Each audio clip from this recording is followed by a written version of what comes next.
So good evening mga Lodi, no? Ngayon tuturuan ko kayo kung paano mag-test ng good MOSFET. So meron tayong gamit na analog na tester. So nakaset siya sa buzz, yan, diode mode. So gantin niyo lang. Yan. Then sa ating MOSFET mga Lods, ito ay HY4008, ayun. Sa ating MOSFET, may tatlong paa po tayo dyan.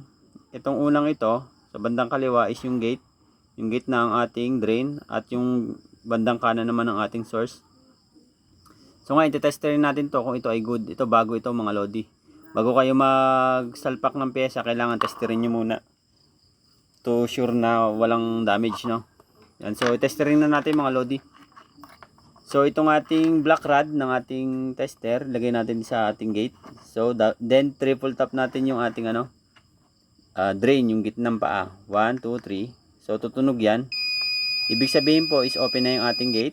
Kabilaan, magiging naman siya, drain to source yan. So yan, kabilaan may yan. May reading, ibig sabihin goods. So then, pag gusto natin patayin yan or i-turn off yung ating MOSFET, so one tap lang natin itong gate. Tapos yung ating black rod is nasa gitna. So one tap lang. So yan. Close na po yan. Isa na lang ang may reading. Ito na lang. So ulitin natin mga Lods, no? Gate, yung ating black rod. Then triple tap ng ating drain. 1, 2, 3. So magkaka-reading yan. And then, pag gusto natin i-off, itong ating black is nasa gitna sa ating drain. And then, itatap natin yung ating gate. So, wala na siya. Dito lang ang reading niya. Then, dito naman tayo sa HY1906. Yan, same lang yan. So, ganun pa rin. Black rod is sa gate. Then, triple tap natin yung ating drain. 1, 2, 3. So, magkaka-reading siya. Ulitin natin. 1, 2, 3.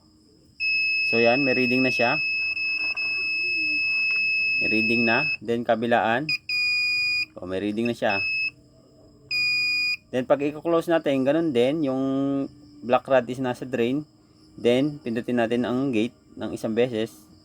So wala na siyang tunog. Ibig sabihin, naka-close na ang ating MOSFET. Yan. Another one.